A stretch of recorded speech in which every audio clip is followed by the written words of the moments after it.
You good to go? Let's go. Nenani Banda, a professional footballer who's a free agent currently in the UAE, Yeah. has a lot of experience working in many parts of the world. Yeah, a bit of a traveler, or have been a bit of a traveler. Tell us your story right from the start. Right from birth? Yes, please. where you were born. All right, so I was born in Harare, Zimbabwe, Avenues Hospital. At the time, my family was based out in Lusaka, Zambia. So my parents just drove to Harare because the hostels and stuff were better at the time there. From there, spent a couple of weeks, obviously, so my mom can settle. Then we drove back to Lusaka. I was probably in Lusaka for about 4 years. Obviously, the memories I have are very, very little and just based off like photos and stuff I've seen. But I think childhood-wise, I know South Africa a lot more. So from Lusaka, we moved to Cape Town for my mom's work. Spent about, I would say maybe 4 years as well in Cape Town. After that, from Cape Town, we moved to Johannesburg. In Joburg, we were in Joburg for about 11 years. So that's the massive chunk of my childhood. Obviously, majority of my best friends are there. Football-wise, that's where the foundation started in terms of like proper football, in terms of academy football and stuff like that. And then obviously from Johannesburg, we made a decision to come to Dubai. So I came to Dubai in my last year of high school. Didn't go to one of the regular high schools. I just went to, basically it was a homeschool, right? So there's an institution in, I forgot the name. But anyway, it was just me and the tutor. This is similar to the setup here where I was just cramming my work, trying to get my IG sorted, IGCSE sorted. And then from there, made the move from obviously Dubai. I moved to Portugal to pursue my football career and my aspirations at that end. And then after Portugal, went to Spain. And then from Spain, I found my way back in the UAE. So yeah, I think I've just, from birth, I've been a bit of a traveler. It's kind of the family genes. You said when you came to Dubai, you didn't go for the usual route of studying. Yeah. You did homeschooling. Yes. Why exactly? So that concept idea started in South Africa. So what happened was basically I went to regular primary school. From there, I went to grade 8 or year 8, as they say here. That is 13 years. Yes, correct.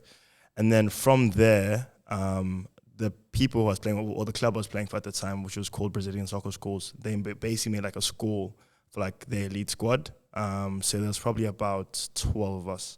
So now all the boys in that team went to the school, and my parents said, okay, look, yes, you can go, but let's kind of just give it a year of grace period and see how they end up on that end, especially on the education side, and see how they fare.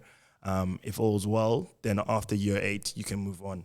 So from about year 9, obviously I did that. I went to school with my boys. It was an incredible time. We'd wake up like 6 a.m. in the morning, train together, have breakfast together. From there, we'd go to class. Class would have a lunch break, back into class, and then in the afternoon, we'd have another session as well. So we did that for like a good 3 years.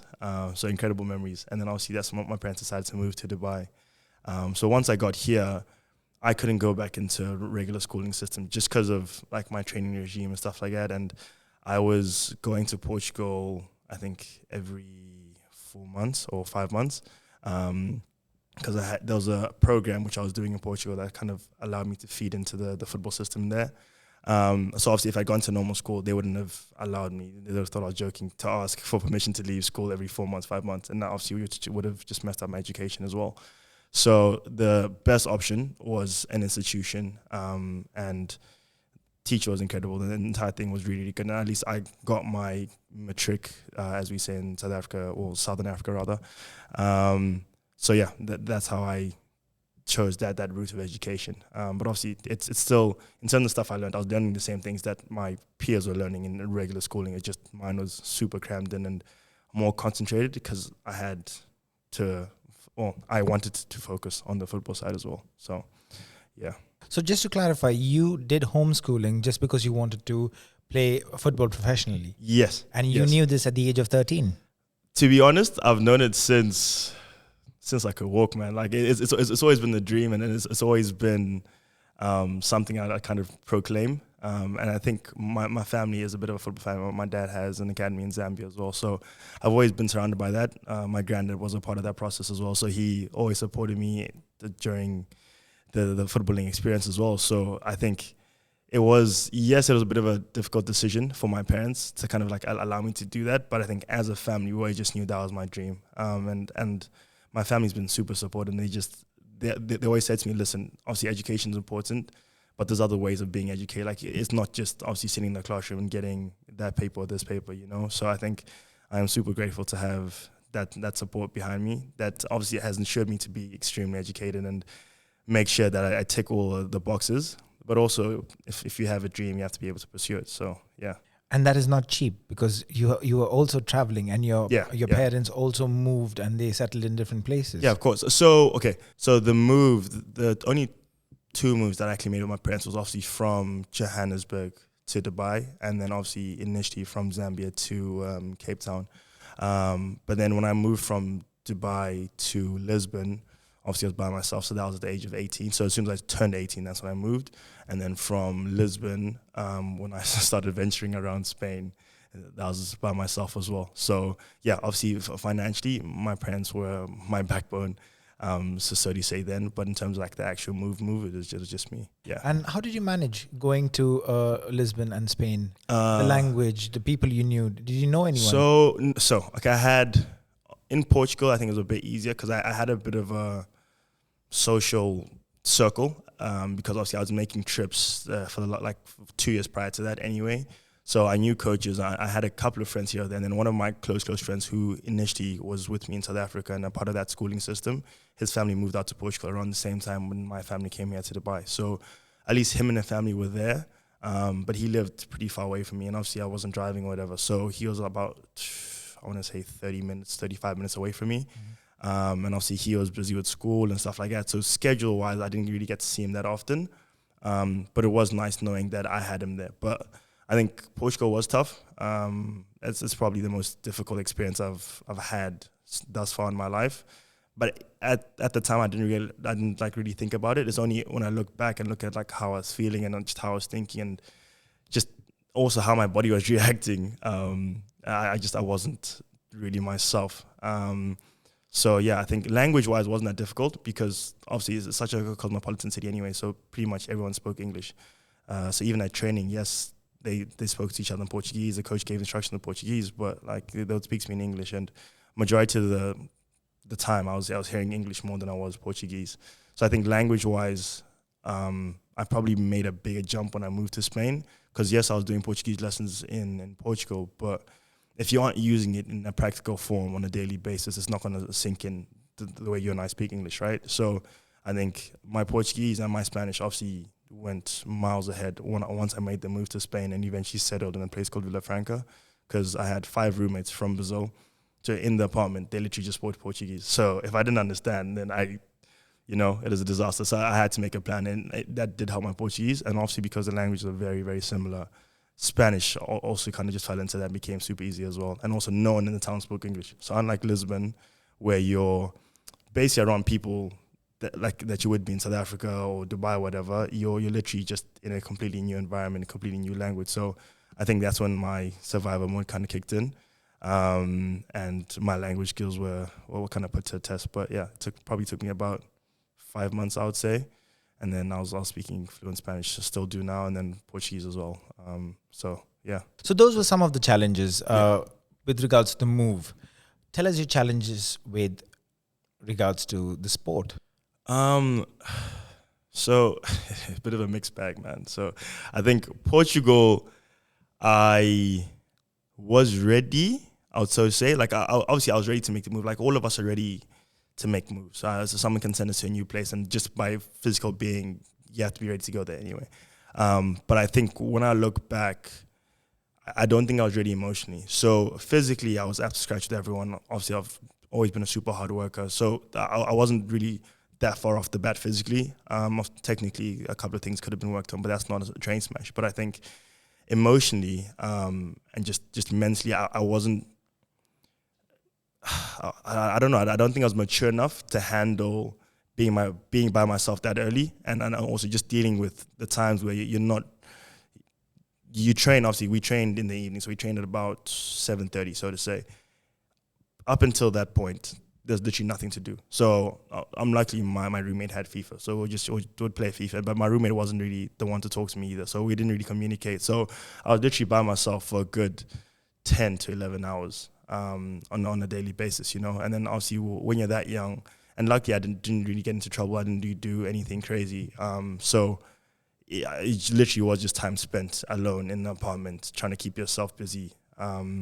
And I think, I'm sure you know it now, especially the older you get, you know how important it is to like obviously read and just have that social environment to kind of keep you afloat, you know. So I think from that aspect, I did really, really struggle. And playing wise, that obviously affects the playing, because if you aren't in a good mental space and if you aren't really feeling at your best, then it doesn't matter how good you are. Like whatever you do on a football field isn't going to follow suit if your mind is in the right place. So I think I think it only really happened once I moved back to Dubai.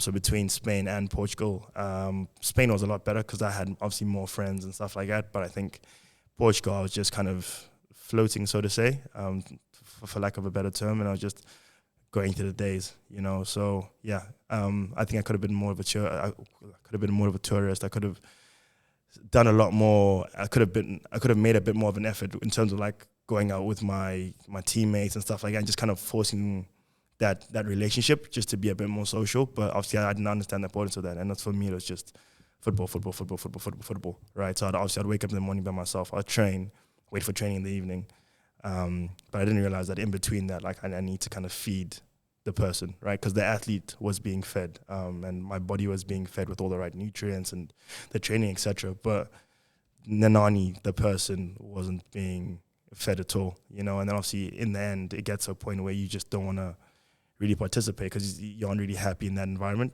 So yeah, I think Portugal-wise, that was a bit of a struggle. Spain, I think because I moved around Spain a bit, so just to put into context, what happened was when I was in Portugal, obviously I was playing for a team called Casapia. So I started the season all right, to be fair, had good 5 or 6 games. After that, injured my hamstring, and then just due to poor rehab and stuff like that, just kept on getting injured, hamstring again, right? So like I'd come back for, I don't know, a month, and then literally re-injure my hamstring in training. Then I'll be out for like another 2 months. Then the physio would say, yeah, no, listen, I think you're okay to play. Come back, hamstring will go again. So I think for about, and it's crazy because a hamstring injury, like it shouldn't be that long, but literally for about 5 to 4 months, I was struggling with the hamstring injury and I just couldn't participate, you know, which again, mentally just didn't put me in the right place at all. But luckily I came back just before playoffs. So we were playing in the national second division at the time, which is basically the league under like Benfica, sporting the bigger teams.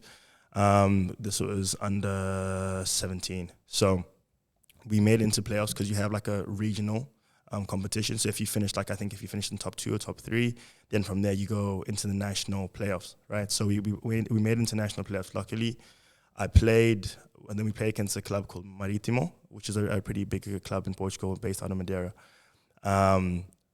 Scored in that game, which one of the only games I scored in.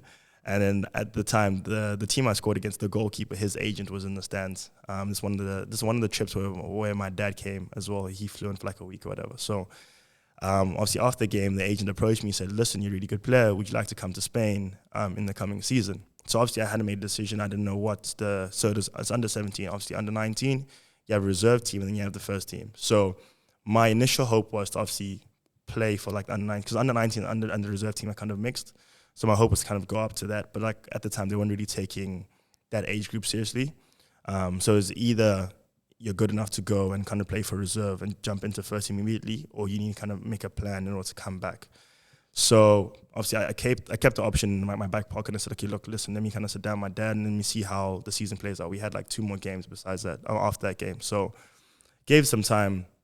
Eventually called him back and I said, yeah, listen, I'm interested. So I came back to Dubai, had a bit of a preseason here, went out to Spain. So I went from like Madrid, and then from Madrid I went to a place called, I forgot the name, but basically it was another town. And the team at that time, was playing Segunda B. So in Spain, you have La Liga, which is obviously Barcelona, Real Madrid, Atletico Madrid, etc.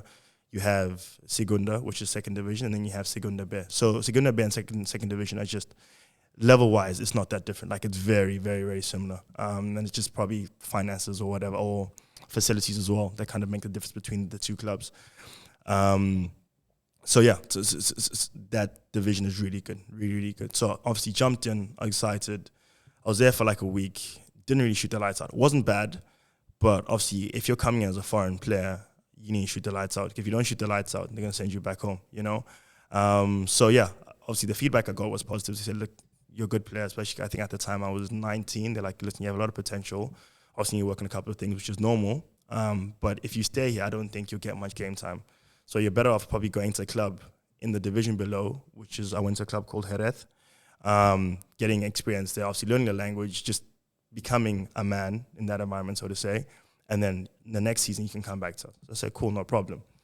From there, took a bus. I went to Jerez, loved it, settled in, amazing. Literally scored in my first debut, like my debut game, I scored. Friends, like the entire, basically everything I was complaining about Portugal, I had that. Even today, like all my contacts are basically in that town right now. It's just amazing people. But yeah, so I was there for 2 months. The club wanted to sign me, did the whole unveiling picture thing, whatever. And then only to find out like a week after that, they're like, listen, you can't sign for us because the passport you have doesn't allow, well, we can't. Basically what happens is if you have a certain passport, unless they're giving you a certain amount of money, they can't give you a work permit. So like, listen, based on everything, like the contract we've given you, etc., you can't apply for a work permit. So I said, well, what do I do then? So they're like, oh, okay, you have to go to a club, like one of our, not feeder clubs, but like one of our friend clubs that kind of keeps players for us. And then if they do well, the next season, obviously we can give you a better contract and therefore qualify for a work permit. So obviously I wasn't happy. I've made friends. I've settled in. I thought that was going to be my place where I kind of find myself, you know. But it's either you go there or you just go back to Dubai. And coming back to Dubai rather wasn't an option for me, you know. So yeah, I said, no problem. Jumped in the car. Like the kit man literally drove me to the other town. It's probably like a 45-minute drive. Get there. Obviously didn't even have time to settle. Literally took my suitcase out of his bag, like dropped him in the change room, changed up, straight into training. Okay, like, listen, great player, we like you, sign. So it's like, great, a bit of happy news after like 2 months of trekking Spain. So obviously I signed for them, but now the thing was with that division, it's not really known for having a lot of foreign players. So the club I was at, the president went all out because he wanted to get promotion. It was me, there was 5 Brazilians, there was 1 Senegalese, and there was 1 Italian, all in one apartment. Absolute chaos. But he just said, listen, this season, the goal is to get promoted. Like, I don't care how you do it. I don't know how we get there, but we have to get promoted. So I said, great, happy to be a part of experience, etc. Jumped in. And to be fair, like, it was good. It was really, really good. Obviously, my roommates were amazing, like I was saying before. That's why my Portuguese is so good now, because we would speak Portuguese in the apartment, and then at training or whatever, we would speak Spanish, and just, yeah, they became my older brothers, because I was the youngest in the apartment. So I was 19, and I think the second youngest person was probably 24. And then Bruno, which was the oldest, he was like the father of the apartment, basically. He was like 29. So yeah, like they really looked after me, and even just, well, as a person, they looked after me, and just on the football field as well. So I think I developed a ton being in that environment. But even then, like football-wise, didn't really shoot the lights out. And again, at the time, I couldn't pinpoint why. I didn't understand why I couldn't convert what was happening here, as in Dubai, in South Africa, etc., to my new home, so to say. But yeah, I had fun. I was better than the season prior to that. And obviously I didn't have injuries, luckily. And at least from that point of view, it was a bit more positive. But it's only like towards the end of the season where I kind of started picking up form and doing really well. And then in the very last game, so we were top 3 qualify or top 4 qualify. We were like 5th, right? We were literally a point behind the team that was above us.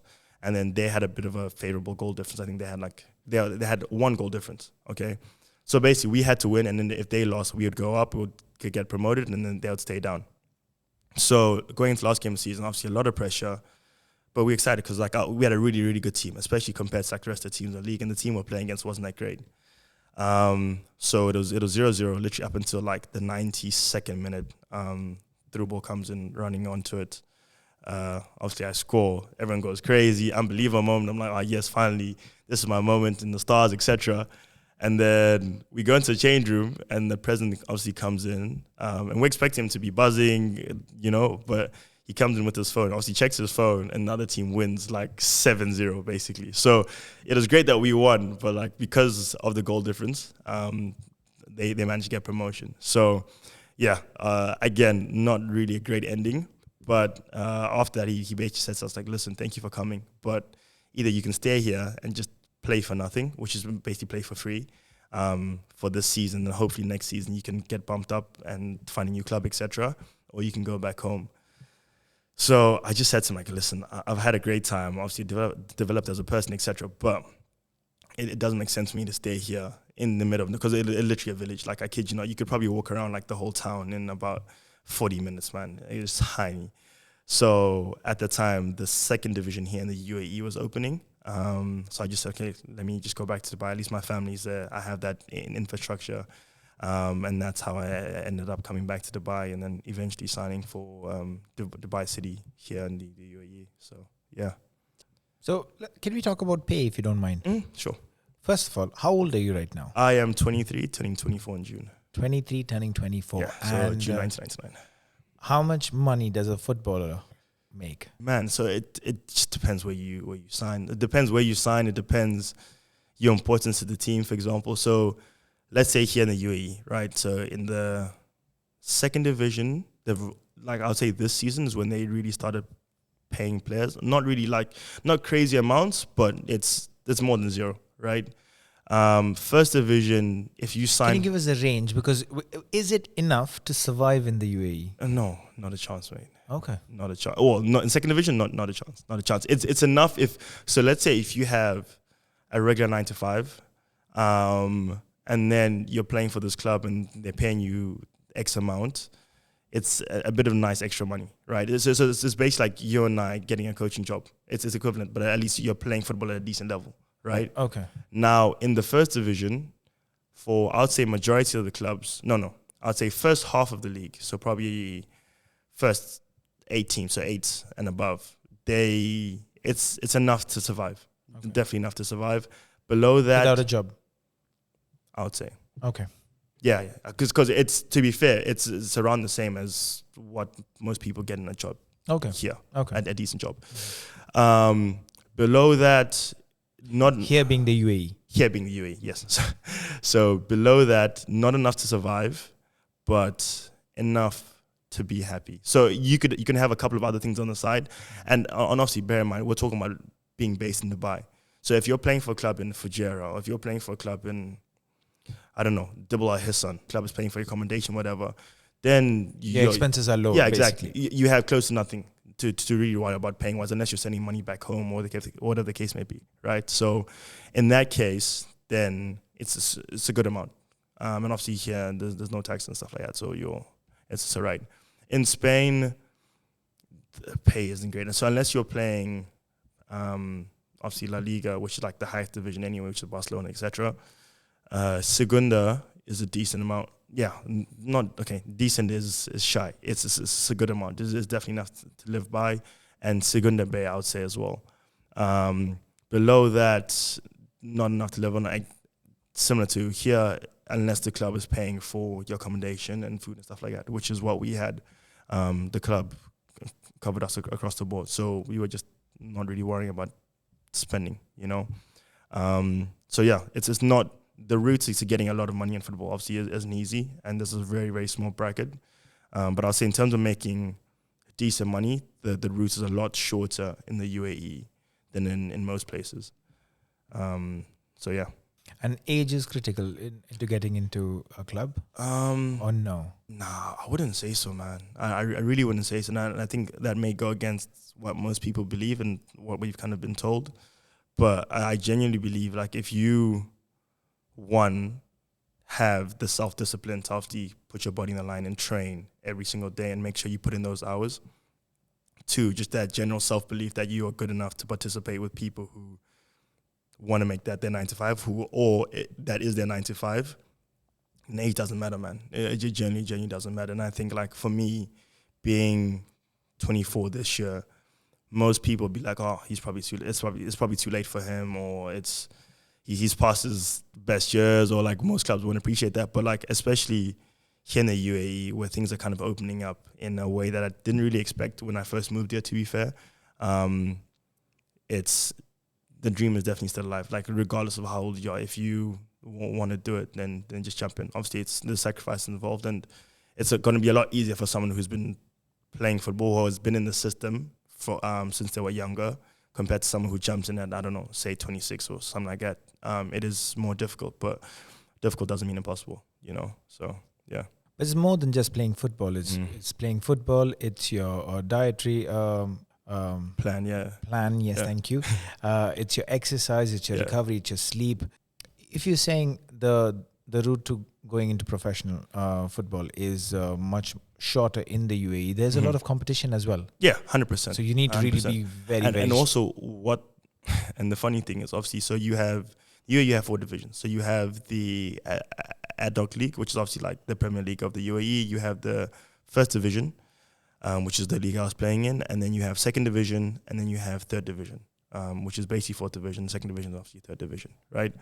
Now, in the 2 bottom leagues, there's no quotas for foreign players, basically. So you can have pretty much as many foreign players as you want. Obviously, within like a certain number, I don't know, within like 25 or 22 or something like that. But majority of the squads are foreign, and then they'll have like a couple of local players in those teams. And then as soon as you go to the first division and the Premier League, the amount of foreign players reduces and the amount of local players increases, obviously. So that's when it becomes tough, because obviously your pool to show yourself becomes a lot less, and obviously they become a lot more demanding on the foreign players, because it's the same thing like any other country. If you're being brought in by this club as a special player, so to say, then you need to make a difference. If you're a defender, you need to make sure that the team is solid defensively. If you're a midfielder, you need to create, defend, etc. If you're a striker, you need to score goals. And if you don't do those things, same thing like anyone else, then they won't look at you, right? So that's obviously where it becomes difficult. But that's just general pressures of a job. You know what I'm saying? If you go to another job, there'll be certain things on your list of things to do. And if you don't fulfill those things on the list, then they won't look at you for that job, you know? So, yeah. But that's why I say it's difficult, but it's not impossible. Because you have 2 feeder leagues, so to say, where you can jump in now, kind of show yourself, do well. And sometimes you literally have players who can go from the third division all the way to the second division, or the fourth or third division all the way to the first division, right? And that's just based on how they're performing. So yeah, it's definitely possible. Definitely possible. It just requires time and dedication, you know. Looking back, yeah, at your journey, what do you think? Have you grown? I've grown so much. It's scary. Like sometimes I'll be sitting down and like looking at old photos or just chatting to old friends from that time, and I was a completely different person, bro. Completely different person. It's crazy. And even just like talking to my parents as well, because obviously people like that have seen like the full 360 journey. That's far, obviously, from the time when I was a baby to now. And yeah, I've grown a lot. And I think just that general confidence of going kind of into the unknown and then coming back unscathed has done me absolute wonders. You can literally throw me anywhere in the world. Like you can take a dart and throw it at a map and just be like, go there and I'll be fine. And that's regardless of whatever language they speak, regardless of the temperatures, whatever, like I'll survive, you know? But I think that confidence only comes from kind of being in those environments. Because it's very easy sitting and doing a podcast now and only having been in the UAE and the furthest place you've gone is Sharjah, right? And then someone says to you, you have to go to some random town in Spain. In your mind, you'll be like, oh, yeah, Spain is nice, whatever. But there's so many different things that come about, you know? And just general insecurities as well. Like if you're in a room and there's about 25 people and they're all speaking a language that you have no idea, obviously as a human being, like, oh, are they talking about me? What are they saying? How do I get involved in the conversation? Or how do I make myself feel prevalent in the room if I don't know their means of communication, you know. So just, I think, just stuff like that makes you grow up so quickly. And obviously, football-wise, it didn't go according to plan. But honestly, I wouldn't have changed anything for the world. I think I've become a man. It's very cliche of me to say, but I think genuinely, like, those two experiences have made me, completely different person, man. I'm super grateful for it as well. I'm glad. I'm glad that we're having this conversation, because for the age that you are, the journey of being a professional footballer, it's I really admire that, Nenani, because I know the amount of, the body takes a lot of beating when it comes to that. So there's a lot of physical impact. There's a lot of psychological impact. Of course, when you put in a different space or place, and you don't know the language and you don't know the people, again, it does play a lot of. It does have a lot of impact. Be it positive or negative. It depends on the people and the environment that you are surrounded by. If I kind of backtrack on my journey and look at like the decisions that I want to say I made, but that me and my family made, and if I compare that to some of the people who use the more conventional primary school, high school, university type routes, obviously we gain different things. But if I look across the board and I look at the people who are involved with me in the football journey, we've grown, or at least I would say we matured 5 to 10 times faster than the people who used the regular route of primary school, high school, university. And then that's just, it's not a dig, so to say, but I think because you're kind of thrown into the dark, and the thing with like sports in general, there's no mapped out pathway. Like there's almost no rules of engagement. So like you can't say to someone, if you're very good, you can just take a trip to Spain, then jump on another plane, go to Barcelona, and then all of a sudden you can be in the Barcelona academy. Next thing you're playing with or under Xavi, right? Like it's not that straightforward. And the same thing with Manchester United or whatever the case may be. Whereas obviously with the schooling route, everyone knows that you can go nursery school, primary school, high school, university, and then obviously to get a job is difficult. But like if you do the right degrees or whatever, you can get some sort of a job. You know what I'm saying? So I think not knowing your path and not knowing like that map kind of hardens you in a good way and in a negative way as well. Like don't get me wrong, like it switches you off emotionally as well, because you're so used to kind of disappointment. You're so used to just bouncing from place to place to place. You aren't really able to emotionally engage with most people, because in your mind it's very cliche, but go. You know what I'm saying? Like there's no time to kind of build relationships, because you just want to get from A to B. But on the other hand, like it makes you an adult so quick.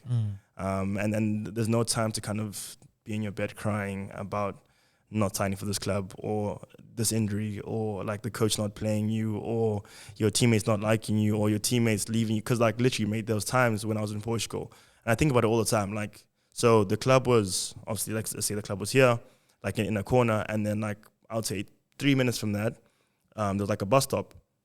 And how the road was, like if you drive out of the club, you can only turn left. Okay, so you had to pass the bus stop. So the day the very first day I did my hamstring. So the change was at the bottom. You had to like walk up a massive hill to the pitch at the top.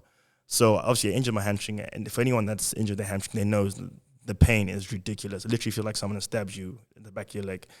So I'm like hobbling down the hill to get to the physio's room at the bottom, because he, for some reason, didn't come up to the top at that time. He diagnoses, he says, okay, cool. Obviously, there's still a bit of swelling. Come back again tomorrow. So I said, cool, no problem. Obviously, jumped in the shower, changed, went to the bus stop. It's like pouring down rain as well, like crazy tropical rains. I'm at the bus stop, hoodie over my head, obviously waiting for the bus to come. The bus is like probably 20 minutes late. Training's already finished. I'm literally seeing like 4 or 5 cars filled with my teammates like driving past the bus stop, right? So in my mind, in my innocent mind, I'm just like, okay, cool. Surely someone's gonna like roll down the window and say, jump in. Number 1 goes, 2, 3, 4, 5. I'm like, mate, why has no one picked me up, you know?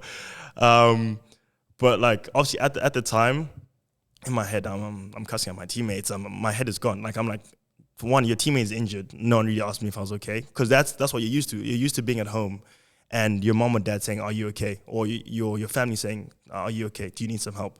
2, just that general, don't want me to take you home type of thing. Because that's the environment I came from. That's the environment. Because I was obviously with my best friends for like 4 or 5 years. So that's what we were like. Yeah, and we still are like today. So yeah, at the time, my head was gone. Obviously, like went home in an emotional state, go upstairs because you had to like take same thing uphill. So like get off the bus, had to like hobble up another hill into like the apartment block. Obviously, go up the elevator, expecting my roommate to be there. Walk into the apartment. My roommate's there, and he has like 8 or 9 other friends in the apartment as well. Walk past him, like literally no one says hello. Obviously, I say hello, but like no one responds, whatever. I'm drenched in rain. Literally just jumped in my bed, mate. I didn't even have time to, I didn't even have the energy, not even time. I didn't have the energy to shower. I just jumped in my bed, closed my door. Just tears started flooding. I don't even think my parents know the story. But it's days like that where obviously in the moment, you literally feel like the world is caving in on you and you're the only person and you're like, you're stuck. But like if I look back now, and the person I am, and the type of things I went through, because that's similar to the experience I had in Spain when we bounce from town to town, and you're having to keep a smile on your face after every coach tells you that you're basically not good enough. Yeah, they say you have potential, but potential doesn't really mean anything unless someone puts a paper in front of you and says, "Listen, sign for us." You know what I'm saying? So yeah, I think it's times like that, an experience like that I know I'm not the only person in my footballing, sporting circle that's had that. And obviously it's coming, and yes, you can have it in different formats as well, but I think we have it so much earlier, and obviously no one prepares you for that, and that's obviously where the psychological game kind of pops in. But yeah, I think stuff like that really, it changes you, and you can't go back to being the same kid you were when you first jumped on a plane or happy jolly going to Portugal for the first time, you know. So like you're saying about your story, literally, I wouldn't change anything for the world. And obviously, some people may be listening to this and like, oh, he's a bit crazy, isn't he? But it's good. It's genuinely, it's really, really good. And my little sister, she started work now as well, and she's having, not as sad as that because I'm here for her, but like similar experiences where there's days where she'll be working for like 8 hours, 9 hours, and she's like, no one really interacts with her, you know what I'm saying? And she's such a bubbly person. But unfortunately, when you step out into a big bad world, like no one really cares about you, you know? So, yeah. Any advice that you'd like to give to anyone who's aspiring to be a sports person, or just the ones who are just getting into their career? Because, like you said, you came to know how the world really works very young. But there are people who choose the usual route. Like, of course, yeah. So what is the advice that you have? Okay, so if I break it up into two. So for the people who have gone the more academic route, the one thing I'll say is that regardless of how young you are, start picking up jobs now. So be it a coaching job, because obviously I used to come back and do the summer camps with you and Tommy and stuff like that, but start doing jobs like summer camp jobs. If it is a sport, if it's gymnastics, music, whatever, just put yourself in that work environment and kind of learn the ropes from early. And if your parents obviously work for a company, literally go into work with your parents and just kind of be a fly in the wall and learn from that. Because I think being in that environment, and even if it's not your experience, but if you're looking at other people going through certain experiences, you learn so much, man. Because I feel like sometimes, especially for people my age, if not younger, like we tend to kind of seclude ourselves in our little circles, and we look at like the older people and be like, oh, you guys are a bit old, you guys are a bit boring, and like you guys just don't get it, we're a different generation, stuff like that, which, yes, I agree we are, but the amount of experience and the amount of hours clocked for most of you guys is stuff that we are miles behind. And if you start like picking up odd jobs here or there and learning that, and I think in other countries that's a bit more normal, but obviously in the UAE I wouldn't say it's as normal just yet. It's just started because now there are a lot of internship opportunities. Exactly. Yes. Yeah. So if you start doing stuff like that, it's honestly, it makes the world of a difference. So that's more of the academic route. But I think on the sporting side, very cliche again, but just don't give up, man. Literally don't. Regardless of who tells you no, regardless of how long it takes, regardless of the route you have to take. So, bit of a backstory. I do coaching for elite football on Saturdays. Basically, one of the boys, he was playing for Dubai City under 23, and then now he's just going to America. I don't know if I'm allowed to say this, but yeah. But he's going to America for a university that side. So when I was saying good luck to him, literally his parting words were, man, it's not a part of my dream, but I'll go anyway, type of thing. And I just said to him, like, bro, it's similar to what I just said now. Our journey isn't a map. You can't like draw it and say, this is my route, this is what I want to do. Yeah, obviously all of us have goals and all of us have a picture that we've kind of painted along our line. But sometimes you have to go far south to get to north. You know what I'm saying? You have to go the complete opposite, or in your eyes, what may seem complete opposite to the plan in order to get to the final destination. So I think it's good to obviously have aspirations. It's good to have a plan. But sometimes when life kind of gives you a bit of a diversion, and if it means playing in the UAE, or if it means playing in India, if it means playing in, I have a friend I was talking to him today, he's playing in Indonesia. We played together in Spain, and he is, and as we say, he's a baller. He is crazy, absolute solid centre back, and for me, he should be playing at least in the Spanish second division. That's how good he is. But just because of life, it hasn't worked out for him. He was captain of Corinthians under 17 at the time, whatever. But he's playing obviously in Indonesia, making decent money. But like, again, his route is still the same. He obviously wants to go back, feed into Europe, and then eventually play for Brazil and stuff like that. But I feel like sometimes you kind of have to be a bit open-minded. And those who know me will probably laugh at this because I've been extremely closed-minded for most of my life. But I think that's like one of the biggest things I've learned. The older you get, like, there's nothing wrong with doing a couple of things on the side to keep yourself afloat, or just keep yourself happy as well. Because if you just say, this is my goal, this is what I'm doing, and I'm not going to divert from that, sometimes you'll literally be stuck in a cave or in a hole, so to say. And you can't work your way out of it unless you use a ladder and just choose another route. And choosing another route doesn't mean you've given up. It doesn't mean that's the end of the journey, but it just means you've gone a bit of a longer route to avoid traffic sometimes, you know? So, yeah, I think the biggest thing, just to kind of summarize, is just don't be afraid to divert. And regardless of which way you've gone, just believe in yourself, man. Just don't lose that internal faith. Because that internal conversation is the most important. I don't care what anyone says. Like, that conversation you have with yourself is the most important conversation you have during the course of your life. So, yeah. Nani, thank you so much for your time, mate. I really enjoyed my conversation with you. If there's any club listening, what would you want to say to them? Mentally, I'm the best I've been. Physically, I'm the best I've been. So, yeah, for me now, football is about enjoyment. I think for a long time I didn't enjoy it. And I was a bit more caught up in the pressures of the industry, so to say. Whereas now I just want to be a little kid and enjoy playing football again. So, yeah, I'm ready. And we wish you all the best, Nani. Appreciate it, brother. Thank you so much. Thank you for having me.